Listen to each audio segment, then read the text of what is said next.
In the quiet hills of Bellridge, Missouri, the convent of Saint Odilia stood untouched for decades, a solemn place of prayer shadowed by silence. But in the summer of 1991, 3 women vanished beneath its sacred walls. The town moved on, the church remained silent, until one journalist, years later, uncovered a hidden chamber and a truth no one was ready to face. The summer of 1991 had arrived with the kind of sultry heat that clung to your skin like wet linen. In the quiet village of Durham, Missouri, the bell of Saint Odilia Convent tolled over cornfields and narrow streets, marking the start of the annual church camp, a long-standing tradition for local families.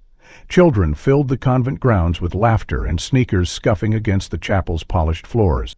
It was a picture of serenity, underpinned by the comforting rhythm of prayer and routine.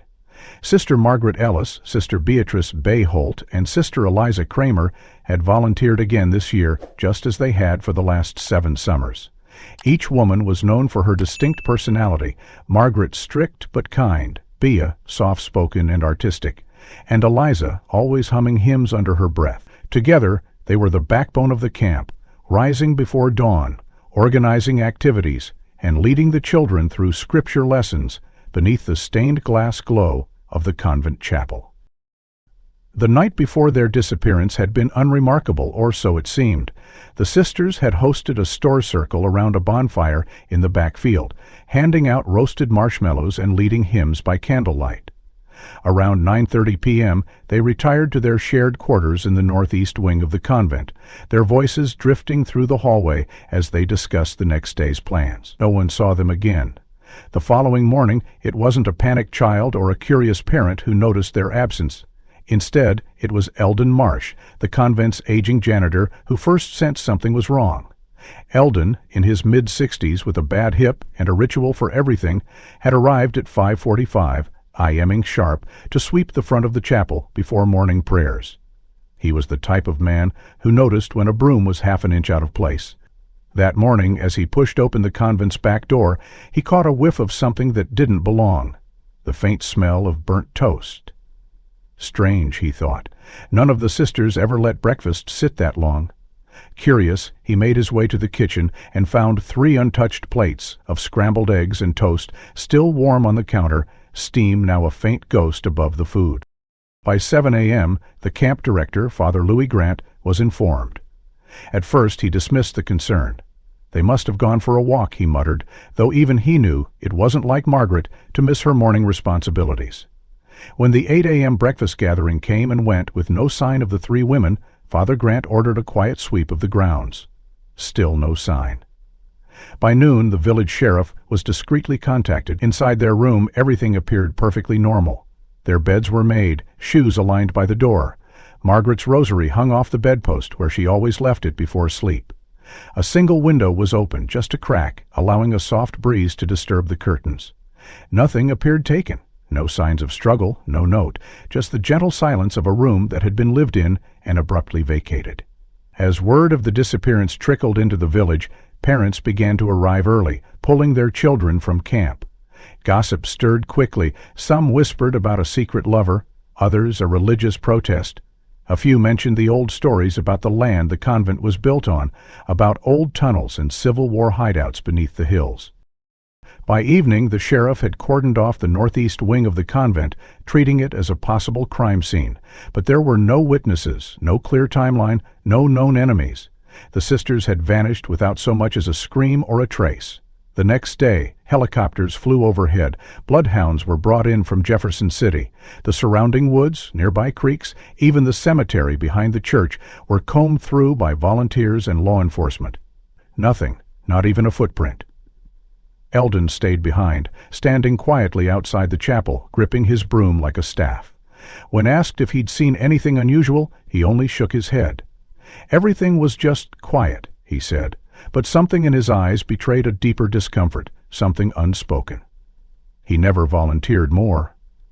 As the sun set on that second day, the convent bell rang once more, but this time not for evening prayer. It tolled for the lost. For the next week, the camp was shut down.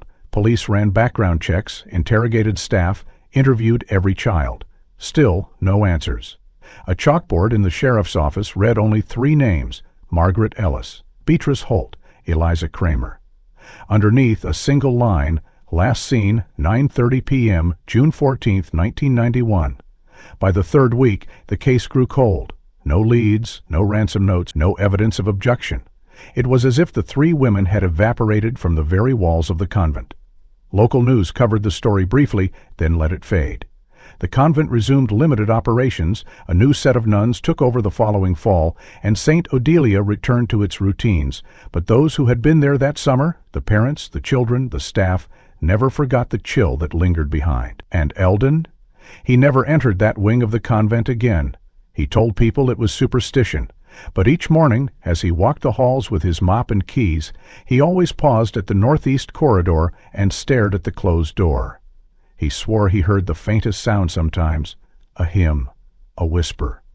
Or maybe it was just the wind. By the 4th week of the investigation, frustration hung in the sheriff's office like humidity before a storm. Leads had gone dry, the media moved on, and the townsfolk of Durham quietly urged each other to let the good Lord sort it out. But not Officer Marion Keats.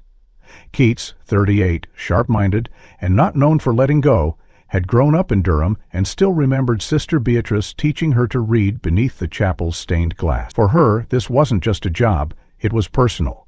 The day she requested access to the lower levels of Saint Odilia's convent, the tension in town began to crystallize into something darker. The request wasn't unfounded.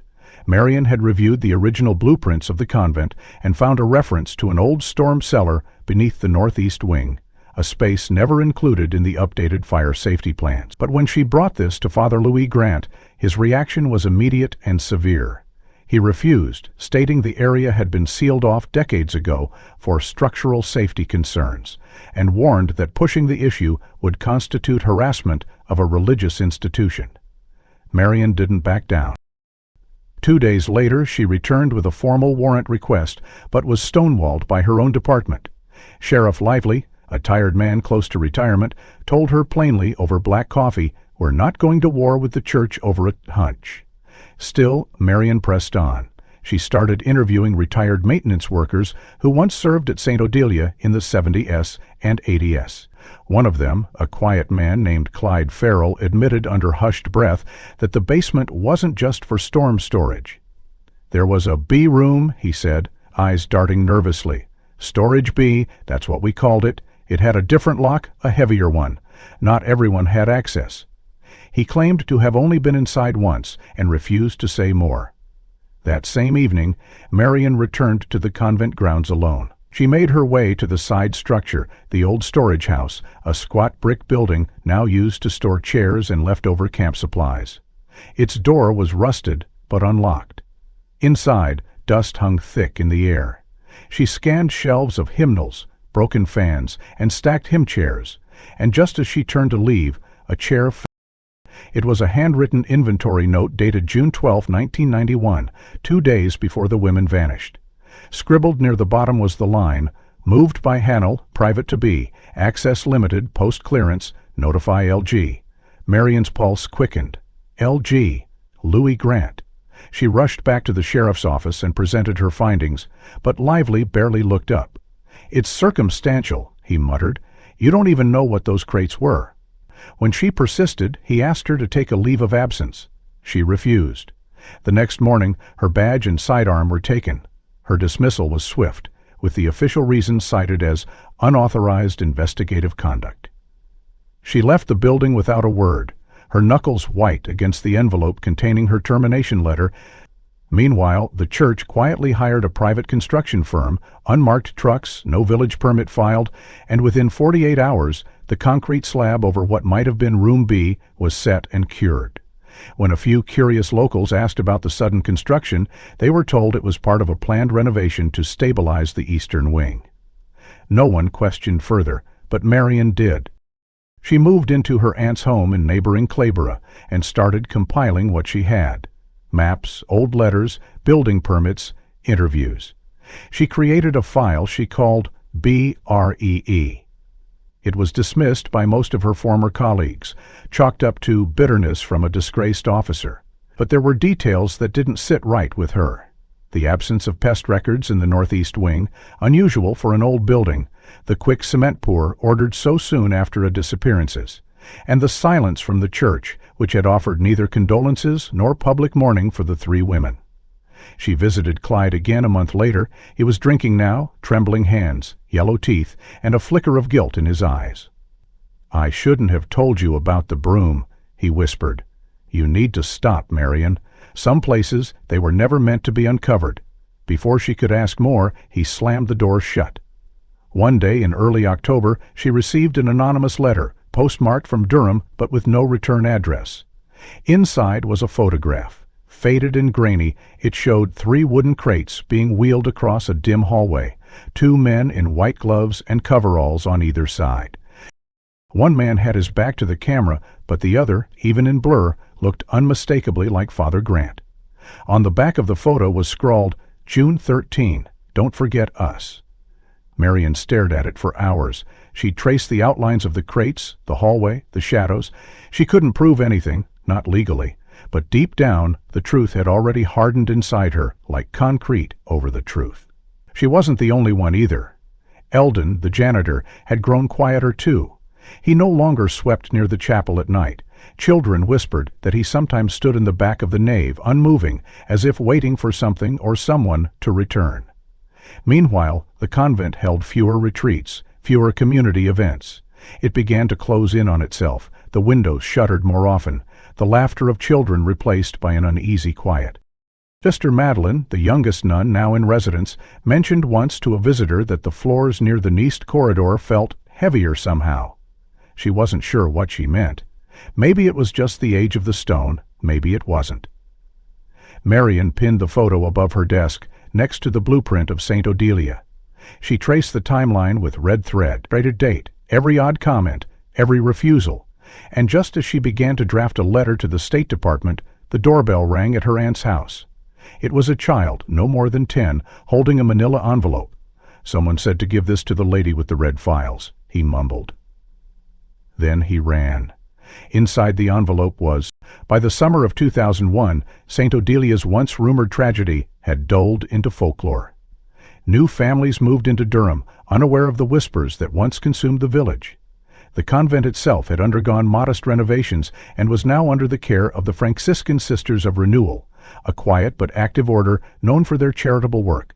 Among them was Sister Madeline, just 24, assigned to Durham after taking her final vows in camp. Madeline had heard nothing of the disappearance when she arrived. The files provided to her and the other sisters made no mention of the events from a decade earlier.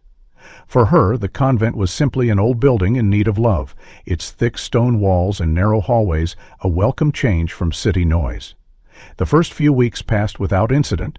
Madeline led youth groups, coordinated food drives, and spent quiet evenings in the chapel. But as fall crept in and the nights grew colder, something strange began to unsettle her sleep. It started subtly, creaks in the floorboards beneath the pews during late-night prayers, faint taps, as if someone were walking beneath the chapel's stone altar. At first she told herself it was old plumbing or the sound of settling stone, but the noises had a rhythm, footsteps, always the same pattern, 4 slow steps, pause, then 3 more. They always came after 11 p.m. when the rest of the convent had gone still. Madeline kept her suspicions to herself, at first too new and too shy to raise concerns, but after a particularly sleepless week, she began writing everything down in a small notebook, the times, the sounds, the weather. The entries grew detailed. October 17th, 11:13 p.m., 3 knocks below the altar, one after another. Sounds like someone rapping knuckles on stone. October 23rd, same time, muffled shuffling. No wind tonight. Too regular to be animals. On Halloween night, while searching for candles in the library storeroom, Madeline knocked over a stack of tattered hymnals. Among the mess, wedged between 2 collapsed boxes of old sheet music, she found a thin brown journal, its spine broken and pages warped by moisture. She nearly tossed it aside until she read the name scrawled inside the front cover. Margaret Ellis. Her breath caught. She had seen the name once, on a tarnished plaque by the chapel's northeast door, listing donors and founding staff from the convent's earlier days. Curious, she sat on the floor and began reading. The entries were dated from 1991, the handwriting fluid and clear. Margaret wrote about routine camp life, her love for the children, the headaches from planning meals for 40 hungry mouths, and near the end, the tone shifted. She wrote about feeling watched, of conversations cut short when Father Grant entered a room. She mentioned boxes being moved at odd hours, whispers about clearance procedures, and her growing unease. The last page was the shortest, a single line written in a shaky hand: "He lied to us." The ink had bled slightly at the edges, as if it had been pressed hard against the page. Madeline clutched the journal tightly and stood, her thoughts spinning. She didn't understand the full context, but something about the words made her chest tighten. That night, she couldn't sleep. Instead, she returned to the chapel and sat alone on the front pew, the journal beside her, waiting for the sounds. They came, as always, soft, steady, undeniable. She rose, walked to the altar, and pressed her palm against the stone floor. It was cold, too cold, like something beneath was pulling the warmth away. The following morning she approached Sister Miriam, the convent's head nun, and mentioned the noises, the journal, the gently. Miriam listened politely, but offered no recognition. "Take hold, dear." But later that afternoon, Miriam was seen in the library alone, combing through shelves near the area Madeline had described. Madeline, sensing avoidance, decided to take her curiosity further. She emailed a former classmate from theology school who had a minor in history, asking for any archived information about Saint Odilia's past. A week later, a scanned clipping from the Durham Ledger landed in her inbox.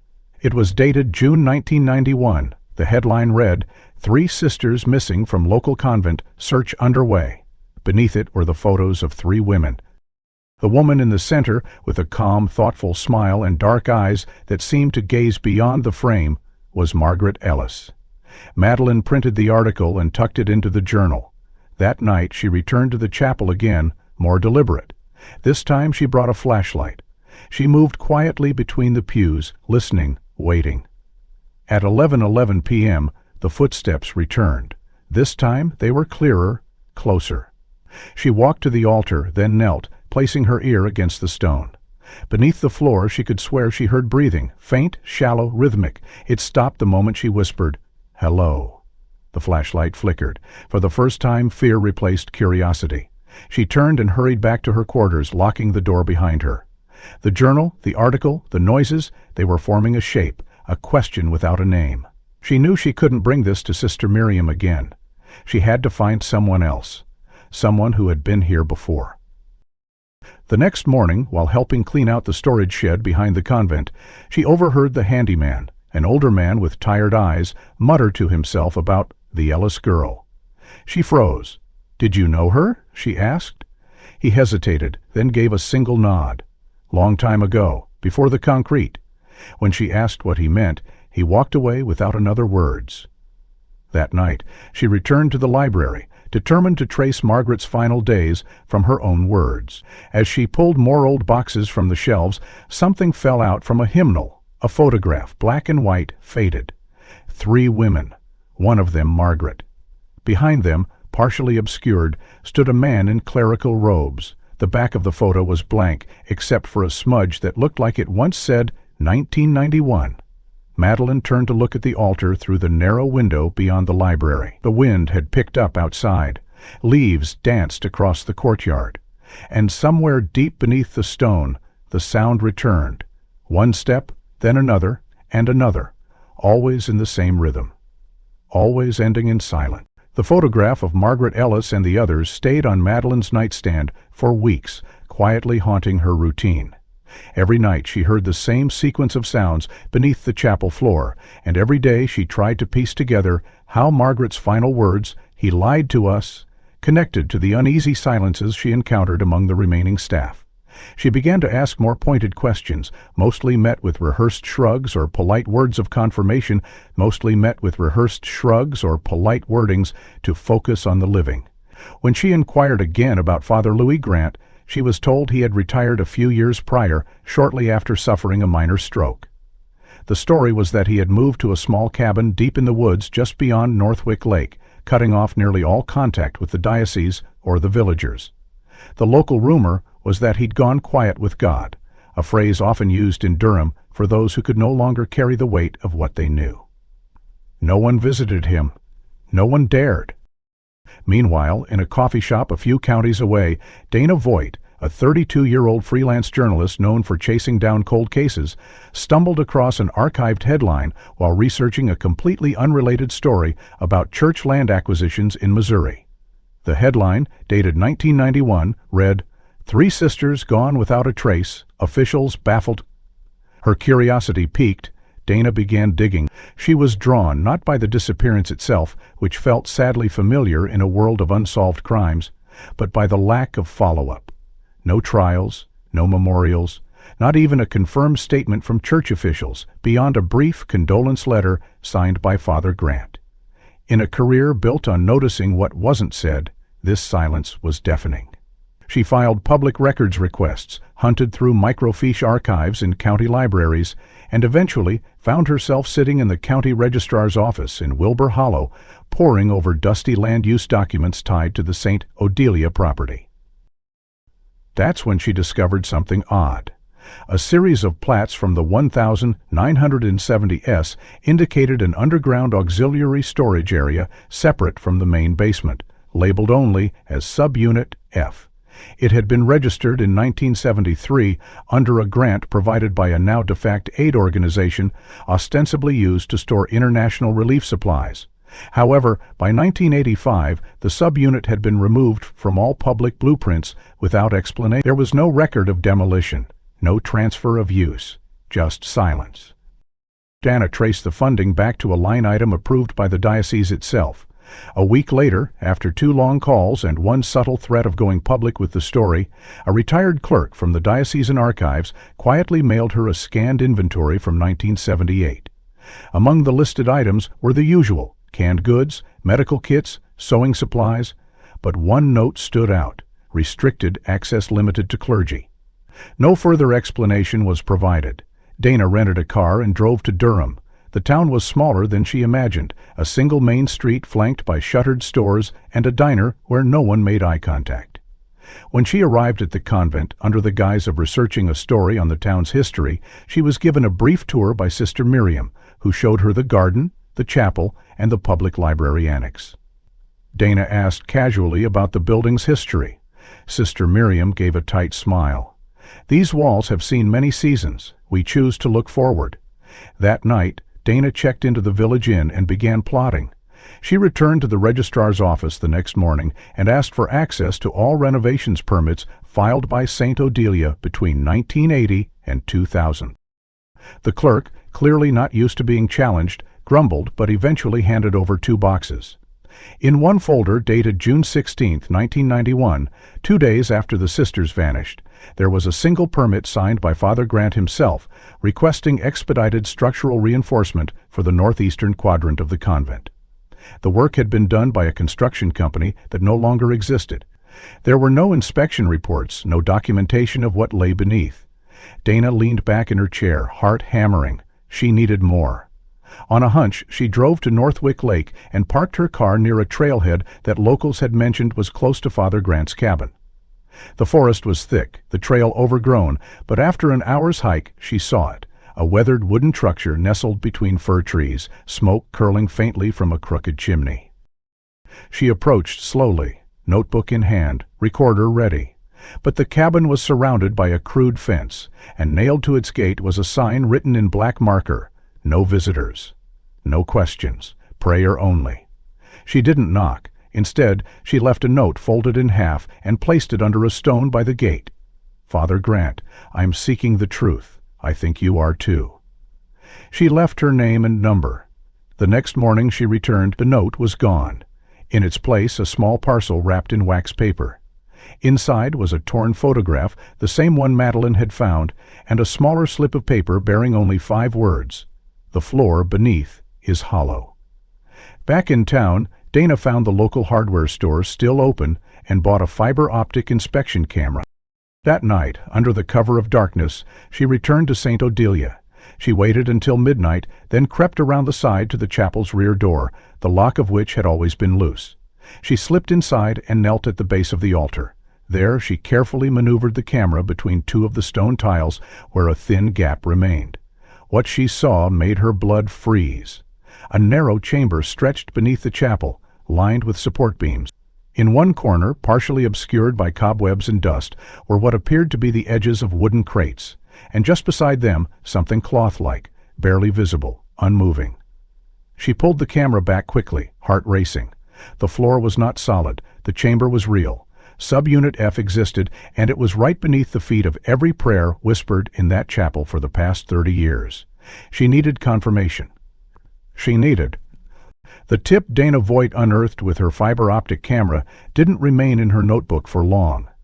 Armed with photographic evidence and armed with copies of the old land use maps she had compiled, she approached a local university's historical society under the pretext of documenting underground architecture in Missouri's religious buildings. The university, always hungry for hands-on experience for its archaeology undergrads, agreed to a small exploratory project under the direction of Professor Thane Maxwell, a dry-voiced but curious man with a knack for turning mundane digs into press-worthy stories.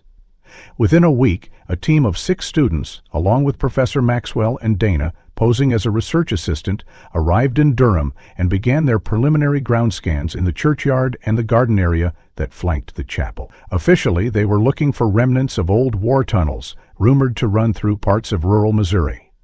Unofficially, Dana had one target, the section behind the moss-covered statue of St. Jerome, a brooding stone figure gripping a lion beneath his feet.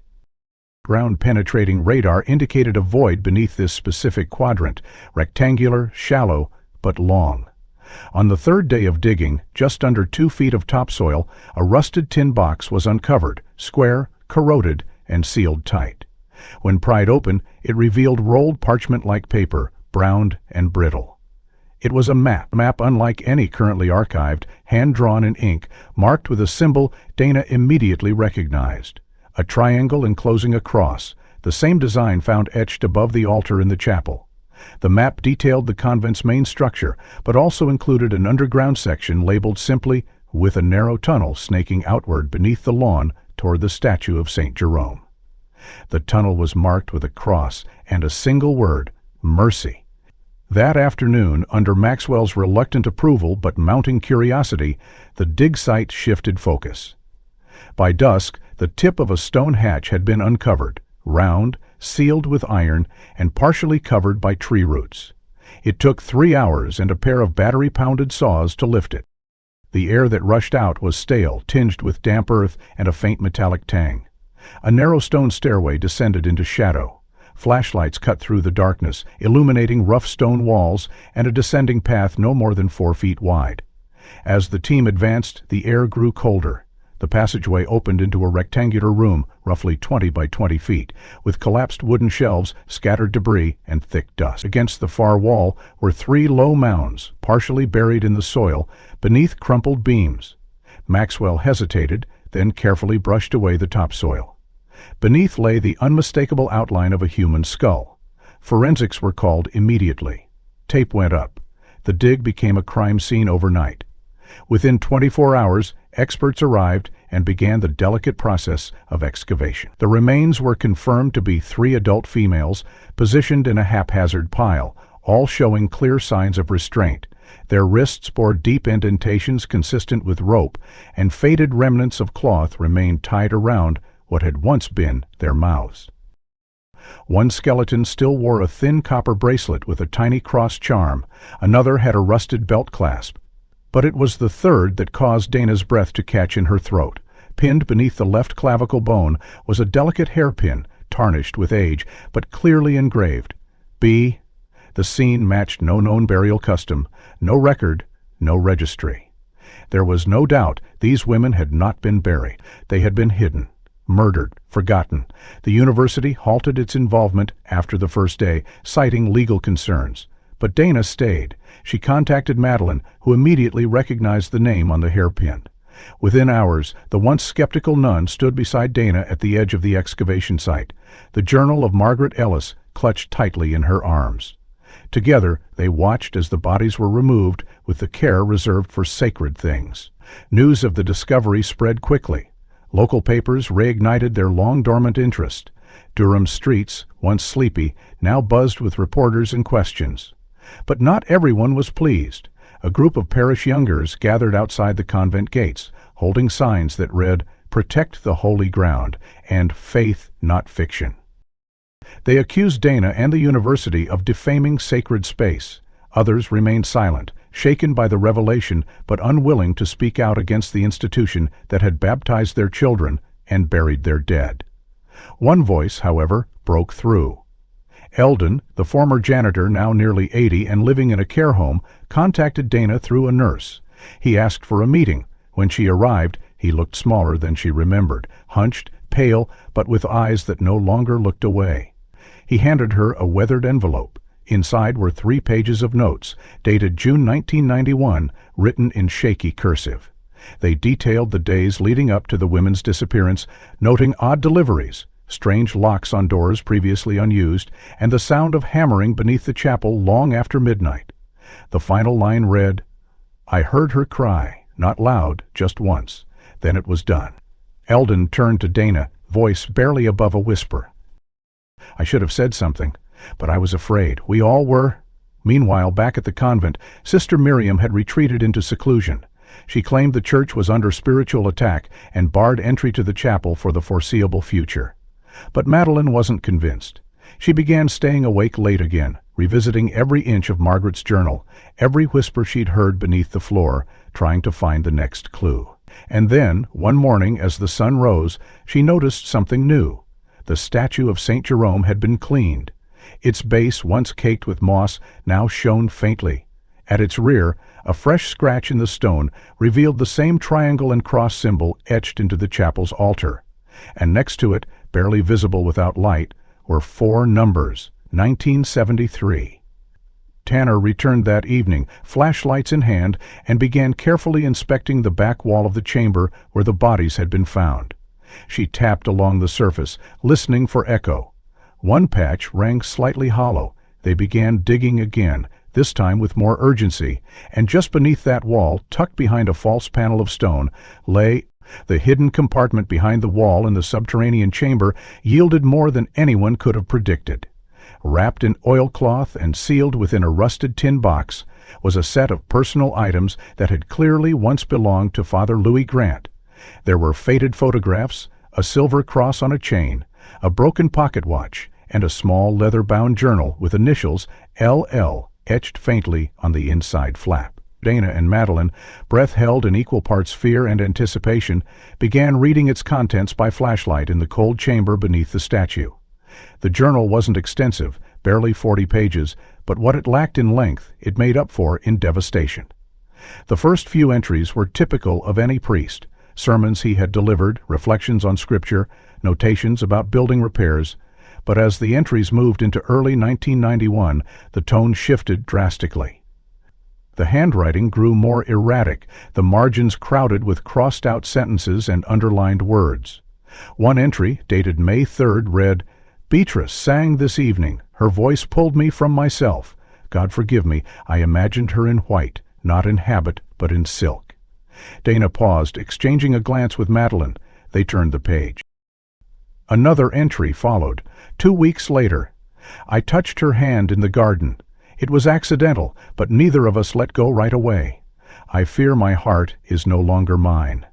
I know what they'd say. I know what he would say." And the one that chilled both women to silence, dated June 10th. "I told her to stay. I told her we could make it work, that I could leave the order, that we could go far away and begin anew.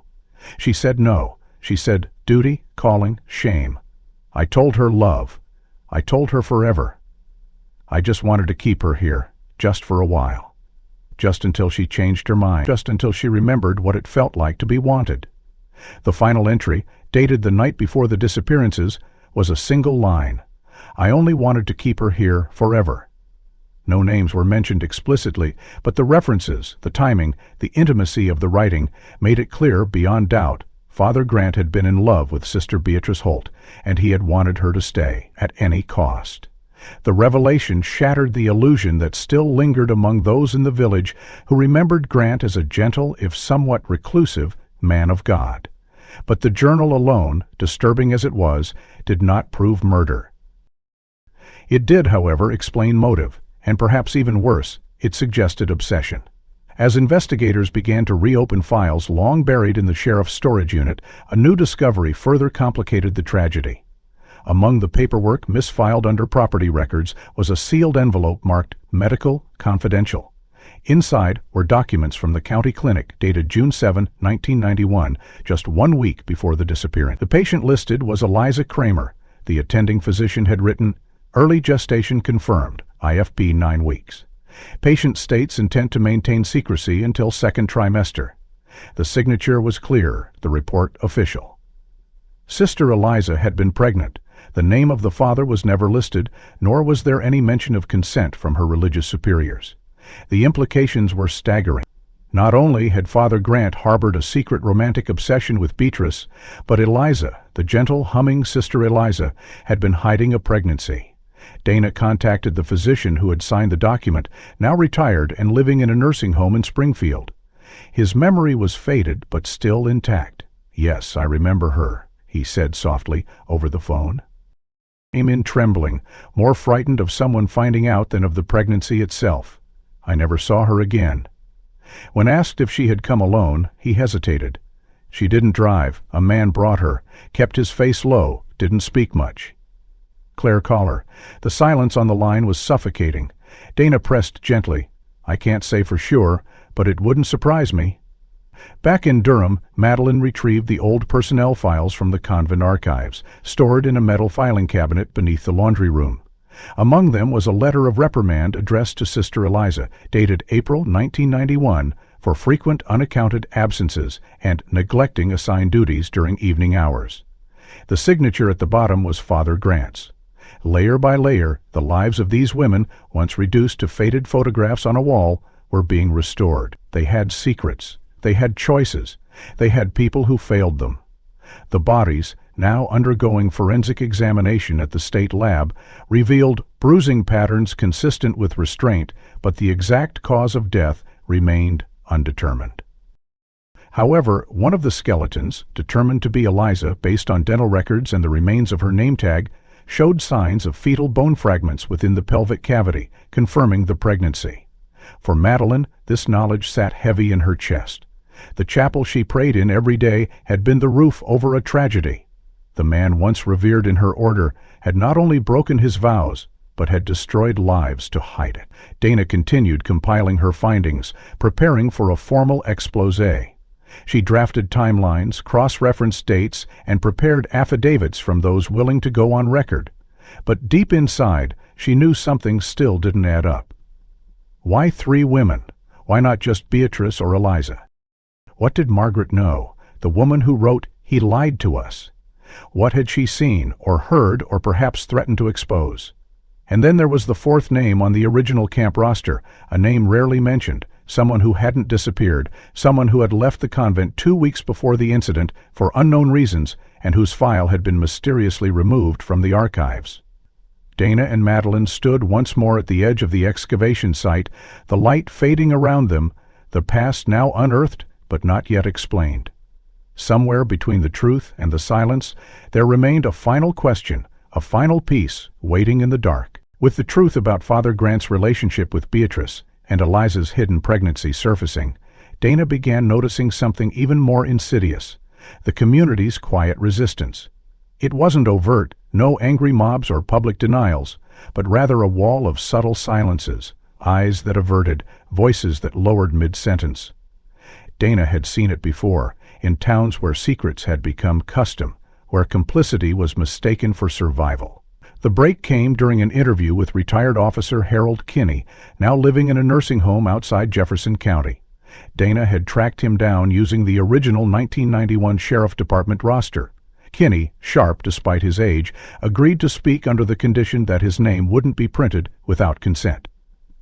"They told us to stop," he said, his fingers twitching on the table. "We had momentum, a plan to inspect the full grounds, bring in cadaver dogs, interview the clergy properly. But the mayor shut it down. When Dana asked who, he replied without hesitation, George Reilly. Said it was too sensitive for the press." Said Father Grant was family and wouldn't harm anyone. Dana blinked. Family? Kitney nodded, exhaling. Brother-in-law. Grant married George's sister years before he entered the priesthood. She died in an accident. At least, that's what we were told. I always thought it was strange how close they remained, even after Grant took the collar. That revelation reframed everything. George Reilly, mayor of Durham in 1991, had wielded unchecked influence over both the civil and spiritual life of the town. If he'd intervened to shield his brother-in-law, then the entire investigation had been compromised from the beginning.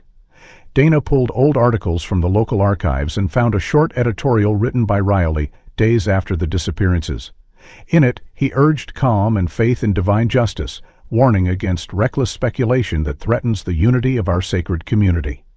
No mention of foul play, no appeal for help, just silence draped in reverence. She shared the finding with Madeline, who grew pale at the mention of Reilly's connection to Father Grant. He used to visit often, she whispered. I remember him from when I was little. He brought us firewood during winter, helped repair the school fence. Everyone trusted him. But not everyone had remained quiet. That same week, Dana received a call from a woman named Lucille Dawson, who said she had something to confess. Dana drove out to a small cottage on the edge of town, past cornfields and rusting mailboxes. Lucille was nearly 90, small-boned, cocky, with trembling hands and sharp, alert eyes. She welcomed Dana into a tidy living room and sat with a blanket folded over her knees. It's time, she said. I kept quiet long enough. She explained that in June of 1991 she had been tending her rose bushes late into the evening when she saw something unusual. A dark-colored truck idling by the side entrance of Saint Odilia. The headlights were off. Two men stood at the back, their movements stiff and urgent. She saw what she first thought were mannequins being loaded, bodies limp and wrapped in light-colored sheets. But then she saw feet, bare feet, and a glimpse of red hair beneath one of the carvings. There were 3, she said. They were women, I'm sure of it. They weren't moving. Dana leaned in. Did you tell anyone? Lucille nodded slowly. I told my son. He worked for the sheriff then, told me to forget it, said it would bring nothing but pain. She paused. He left town the next year, never spoke of it again.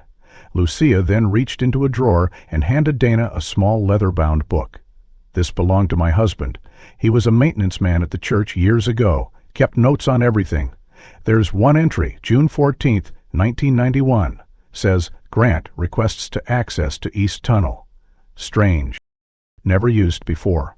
Asked for lock upgrade. Dana turned the pages carefully, noting the precise handwriting, the dated notes, and finally the entry Lucille mentioned. It was real. A confirmation that someone had deliberately concealed movement in and out of the tunnels beneath the convent. Dana photographed the page and thanked Lucille, promising to handle the truth with care. That night, back at her motel, she pinned the timeline of the wall above her bed. June 7, Eliza confirmed pregnant. Grant pleads with B to stay. June 12, Margaret writes, he lied to us. June 14, truck seen by Lucille. June 16, concrete poured over subunit F. She stared at the wall, connecting string to string, image to note, until one photograph caught her attention again, the shot of the chapel floor, where she had first seen the hollow chamber beneath. In the corner of the photo, barely visible, was a shape in the dust, the faint imprint of a boot print. Someone else had been there before her, someone who knew where to stand, someone who had returned. Madeline knocked gently on her door minutes later, holding another envelope. This came for you, she said, left at the chapel door. No return address. Dana opened it carefully. Inside was a single page torn from a hymnal, with a typed message in courier font. There is one more. She saw everything. The note wasn't signed. Dana's eyes narrowed. Who else had been there that night? Who had seen but survived? And why, after all these years, was someone finally speaking? She looked back at the timeline and realized one name had been missing from every file, every report, every roster. Someone who had left just before the disappearances. Someone no one had mentioned. The letter left at the chapel door hinted at one surviving witness, someone who had seen everything but remained in the shadows for 30 years. Dana and Madeline pored over the original staff rosters again, tracing every name. There, buried in a faded attendance sheet from June 1991, was a name neither had paid attention to before: Clara Myers, listed as administrative assistant for the summer camp session. No resignation letter, no transfer form, just her name, then nothing. Dana ran a background check and discovered a current address under the same name, an assisted living facility outside St. Charles. The next day they drove up together, the summer air pressing hot against the windshield. Clara was 84, lucid and quiet. She recognized the name Saint Odilia the moment Dana mentioned it, her eyes narrowing slightly, jaw tightening. "You're not the first to come," she said, her voice dry, "but you're the first to bring the truth with you." She spoke slowly, deliberately. She had been there the night it happened. Margaret, Bea, and Eliza had confronted Father Grant with ledger pages, evidence that funds from the church's education programs had been siphoned off for nearly 2 years. They planned to go public, had already spoken to someone at a local newspaper. Clara had overheard the argument and was sworn to secrecy by Margaret until they had more proof. But the night before they were set to leave for the city, they vanished. Clara hadn't seen the actual moment, but she remembered hearing noises, thuds, shouts from beneath the chapel. When she asked Father Grant where the women were, he told her they had left early to reflect at the sister convent. She hadn't believed him. But fear made her silence herself for decades. Armed with Clara's testimony, Dana made one final trip, back to the woods, to the lonely cabin by Northwick Lake. The gate was open this time. The air smelled like pine and smoke. Inside, Father Grant was dying. His health had declined rapidly in the months since Dana's discoveries went public. She found him in a reclinery, eyes sunken, oxygen tube at his nose, hands trembling. She didn't ask permission. She sat, opened her recorder, and said, "Tell me." He didn't ask what she meant. He began speaking slowly, his voice thin but deliberate. "They found the books," he said. 3 of them. Came to my office after evening prayers. Margaret was furious. Eliza was scared. Bea, she looked betrayed, said they would take it to the papers, said I had until Friday to come clean or they would... He paused. "I didn't want to hurt them. I just wanted to delay them. I thought if I scared them, if I made them disappear for a few days, maybe they'd reconsider. Maybe Bea would stay. I thought I could make her understand. I asked really for help. He said we could move them just for a weekend. He called in 2 men. I never learned their names, said they owed him favors." "What happened in the tunnel?" He looked at her, and for the first time she saw something close to shame in his eyes. "They were kept in the old subunit, the one under the chapel. We brought them there after evening prayer, told them it was for their safety, that there had been a threat. We locked the door, just for the night," I said. "Just to buy time." He wiped his mouth. But Eliza panicked. She tried to run when one of the men opened the door to bring food. It was dark. She tripped, hit her head on the doorframe. He closed his eyes. She didn't get up. The others screamed. Margaret grabbed the food tray and started hitting one of the men. He shoved her. She fell backward. I didn't see how she landed, but she stopped moving. Bea just stared. She didn't say a word, just kept staring. I begged her not to scream. I begged her to listen. She turned her back, said nothing. I lost her in that moment. He exhaled, slow and labored. They were all gone. 3 women, gone in one night. I called Rayleigh. He told me to stay quiet, said he'd fix it. They poured concrete 2 days later. Dana's hand trembled around the recorder. "And you let them do it?" He nodded. "I told myself it was mercy, that the world didn't need another scandal, that I was protecting the faith. But it was cowardice, all of it, cowardice." As the sun dipped beyond the trees, Father Grant closed his eyes and whispered, "Tell their names. Don't let them be shadows." That night, Dana wrote the story. Not the summary version, not the sanitized version, but all of it. Every betrayal, every silence, every truth that had cost a life. She submitted it to every major outlet, but she also made copies. Physical ones. And she left them at the town hall. The library, the church steps. She made sure Durham would never forget, and just as she was preparing to leave the village for good, a knock came at her motel door. Madeline stood there, eyes red but determined. "There's something else," she said, holding an old photograph of a young girl sitting beside Beatrice on a summer bench, their hands intertwined. Dana stared at the photo, her mind already racing. And if she did? Madeline swallowed. Then she might still be here, in this town, and she might know. In the weeks that followed, Father Grant's confession and his death, the ripple effects of the truth surged through every corner of Durham like a rising flood. The official autopsy report confirmed trauma to the skulls of Eliza Kramer and Margaret Ellis, consistent with blunt force injuries, while B. Holt's cause of death remained inclusive, but showed signs of asphyxiation. The Missouri Bureau of Investigation classified the site beneath Saint Odilia's chapel as an active historical crime scene, a designation rarely used, but necessitated by the age of the case and its implications. The church was cordoned off, yellow tape flapping in the wind around ancient stone columns and weather-worn stained glass. Armed officers stood guard while forensic teams in protective gear worked in and out of the hidden chamber now fully unearthed, cataloging every item, every bone fragment, every clue preserved in silence for nearly 3 decades. By the end of the month, the formal notice was issued by the diocese. The convent of Saint Odilia would be permanently closed, its religious activities suspended indefinitely. Chapel, once a center of community worship and celebration, stood hollow, not with sacred silence, but with the weight of secrets no longer hidden. A memorial plaque was quietly removed from its front wall. The names of the dead would not be remembered with ceremony, not yet. Dana's article titled "The Hollow Beneath the Altar" was published online and in print by the St. Louis Herald. It ran with a lead photo of the underground chamber, the rusted door ajar, a single rosary bead caught in the dirt. Within 24 hours, it was shared across every major platform, drawing outrage, disbelief, and sorrow from across the state.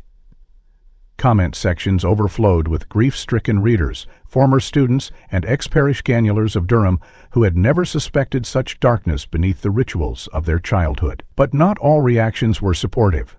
3 days after the article broke, Dana returned to her rental car to find her windshield cracked, a page from the Bible, Leviticus, marked in red, tucked beneath the wiper blade. The word "alar" was written across the page in block letters. She brushed it off at first, dismissing it as emotional backlashing. But the threats escalated. An anonymous caller left a voicemail reciting the Lord's Prayer, backward. A letter arrived with no return address, containing only a photo of Dana speaking at the excavation site, taken from a distance, and the words, "Not everyone wants to remember." Dana reported each incident, but no arrests were made. The local sheriff's office in Durham, still overseen by officers with long ties to the Reilly administration, offered minimal cooperation. Madeline, refusing to leave Dana's side, temporarily moved into her apartment, standing watch during the long nights of whispered fear. Still, Dana pressed on.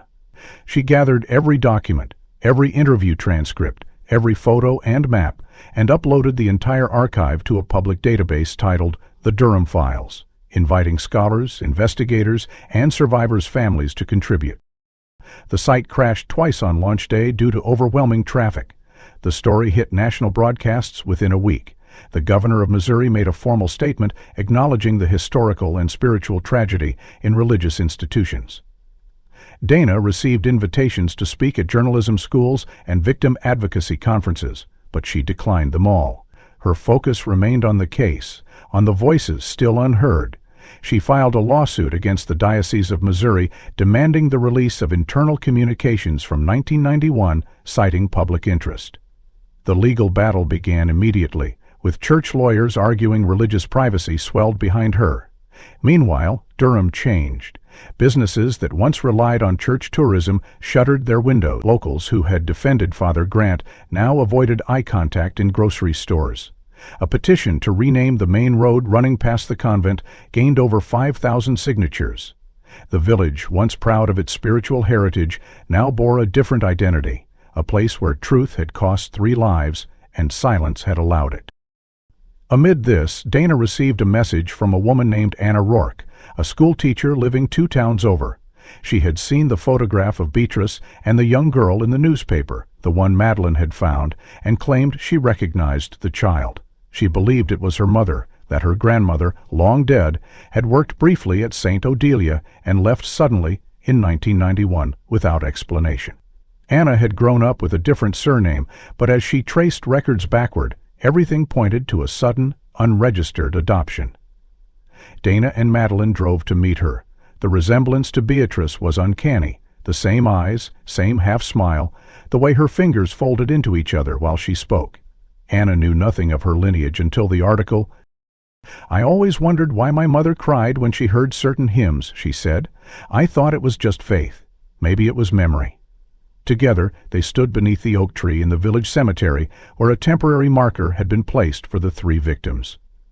It read, "In memory of the unseen." Anna reached forward and placed a single white rose on the soil. Dana photographed it, not for publication, but for herself, a record of something finally being set right. Yet even as they stood in quiet remembrance, a text buzzed on Dana's phone. It was from a restricted number. The message read, "One body is still missing." Her blood ran cold. The initial assumption had always been 3 women, Margaret, Beatrice, Eliza, but if there had been another, a 4th name omitted, erased, silenced completely.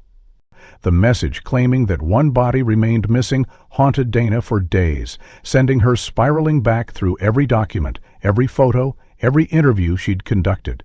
But despite her relentless search, no records pointed clearly to a 4th victim. It could have been a hoax, a last attempt to derail her, or worse, another secret buried deeper than any she'd yet uncovered. For the first time in months, Dana allowed herself to pause, to breathe, to let the dust of horror and revelation settle. By mid-autumn, the dig site beneath Saint Odilia had been sealed and stabilized by forensic teams. The chamber was no longer a dark, crumbling hole in the earth, but a documented, sacred place, cordoned off, preserved, and marked for future generations as part of a statewide initiative honoring victims of institutional abuse.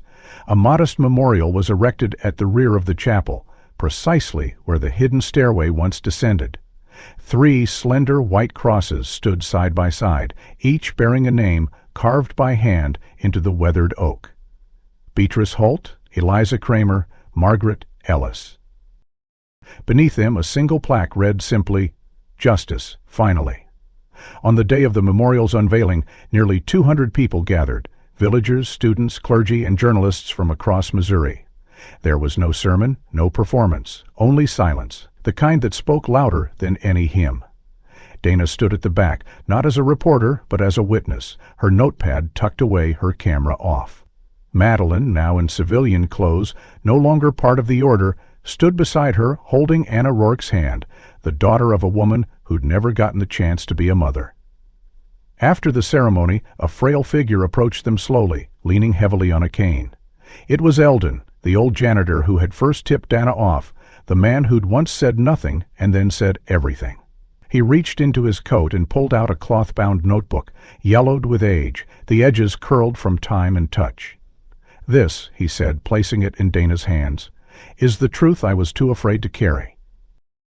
Inside were pages of dates, times, observations, doors unlocked at odd hours, food orders doubled, whispers behind closed chapel doors. And near the back, dated June 15, 1991, was a single paragraph written in block script, as if the weight of it had required a change in tone. "I saw them, all 3, taken through the South Tunnel. They were crying. I wanted to speak, to stop them, but I remembered what the priest said about loyalty, about faith, so I swept the floor and said nothing. My silence was my sin." Dana read the line aloud. Madeline closed her eyes. Eldon looked away, unable to meet their gaze. "I thought if I prayed hard enough, maybe they'd come back," he whispered. "But that's not how it works, is it?" "No. But truth is its own kind of return. The notebook's revelation confirmed what had long been suspected, that others knew, that others watched, and that fear wrapped in reverence had bound more than just victims. Had trapped an entire town. In the months that followed, Dana finalized her second feature, a documentary in collaboration with PBS titled Hollow Ground, which examined not just the events of Saint Odilia, but the cultural and psychological structures that allowed such events to fester in silence. It aired in prime time and sparked national dialogue about accountability within religious and small-town institutions. Eldon's confession, included with his permission, struck a particularly deep chord, especially among older viewers who had been raised to never question authority cloaked in Scripture. At the same time, the Durham Historical Society began a long, complicated process of documenting the site as part of the state's archive of religious influence and institutional abuse. Tours were not permitted, photographs were restricted, but the space remained, not hidden, not erased, not romanticized, simply acknowledged. As winter descended over Missouri, Madeline moved into a quiet apartment just outside St. Louis, where she began work with a nonprofit supporting former nuns and clergy who had experienced spiritual trauma. Anna, now understanding the threads of her own story, enrolled in a program for trauma counseling. Dana continued her work, but something in her shifted. She no longer chased stories for glory or exposure. She sought them with reverence as offerings to the people silenced long before her by forces they could never name. And though the fourth body was never found and the final anonymous message never traced, Dana made peace with the fact that some ghosts refused to close. Not because they lack resolution, but because their power lies in what they make us confront. One late December morning, as snow began to fall across the memorial site, a child's handprint appeared on the frosted stone plaque. 3 fingers, pressed gently, then gone. There's no footprints, no sound, just the mark. Dana saw it on a photo later sent anonymously, no caption, no explanation. She smiled faintly, folded the photo, and placed it inside Eldon's notebook. Some things, she now knew, were meant not to be solved, but remembered, and in remembering, carried forward. Always. If you've made it this far, thank you for joining us on this journey. If the story moved you or left you thinking, consider subscribing to the channel so you won't miss our next mystery. Which part of this story surprised you the most? And where are you watching from? Drop a comment. We'd love to hear your thoughts.